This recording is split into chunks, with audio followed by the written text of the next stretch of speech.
Hi, I'm Molly Gibbs, and I'm about to introduce you to a very dear friend of mine, Sala Sweet. And before I do that, I want to give you a little piece of history that precedes the meeting we just had in Seattle a couple days ago. I knew Sala many years ago through music. We both shared a love of jazz and marimba music. So in 2000, Sala went in the Peace Corps to Ghana, and she worked in a town called Bonwiri. And now, many years later, 15 years later, she is directing a nonprofit organization and is helping to fund local people who are trying to start businesses. By way of background, there are two things I want to share with you, and I'm going to actually read to you from some amazing letters that I saved from 15 years ago, and I'm so glad I did.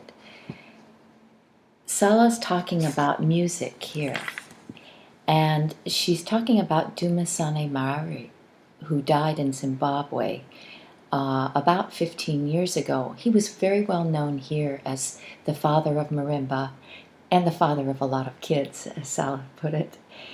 And the mabira is the little thumb piano that's used in all parts of Africa. But in the Shona culture from which Dumi came, it's the instrument that's used to call the spirits. People gather together at a bira to call and communicate with their ancestors and other people close to them who have passed on. She said to me, I've been missing Dumi and thinking about his music. He was very much in touch with the spiritual side of the music he played and taught us much about it as we took marimba lessons for over 10 years. He even wrote his doctoral thesis on the connection between Shona Mabira music and the spirit world. So since his death, I felt that he is just standing on the other side. Not so far away. I'm sure there are people in Seattle who've held a bira for Dumi. And what was fascinating to me is that when Sala and I got together 15 years later, and there's just a flood of memories for her in terms of all the things that she's experienced. And interestingly, the first thing that came to mind that she wanted to talk about was the difference in Ghana in terms of how people think about death and dying. And it's very, very different from what we experience here. And you'll hear a little more from her on that. The other thing I wanted to share with you is like on the second page of this same letter, she also talks about something she remains passionate about to this day, and that is plant medicine. She said, I spent most of a day in Mampong visiting the Center for Scientific Research into Plant Medicine. I learned about this center on the internet even before coming to Ghana, and I've been trying to get here since I arrived. So the center was established by Dr. Oku Ampofo, and at that time it had been 25 years earlier, so this is 40 years ago now. And he was educated at the University of Edinburgh in 1939.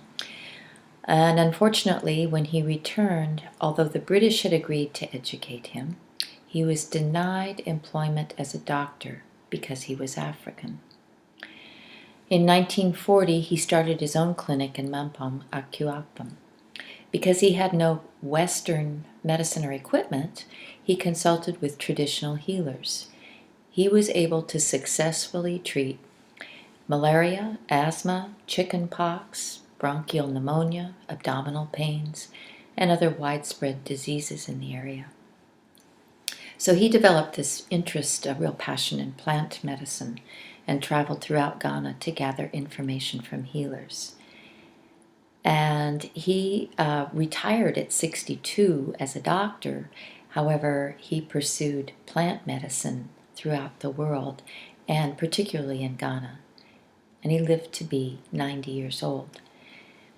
So the fascinating thing is that her interest started here in Bastyr with natural medicine, and she was able to carry this forward in her work in Ghana, and she'll speak about it as she's involved today.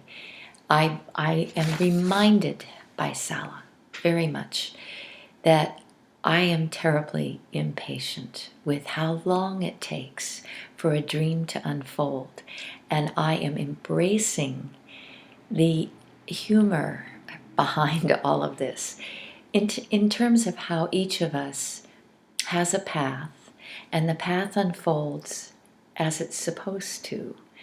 And sometimes we get really stuck with our impatience.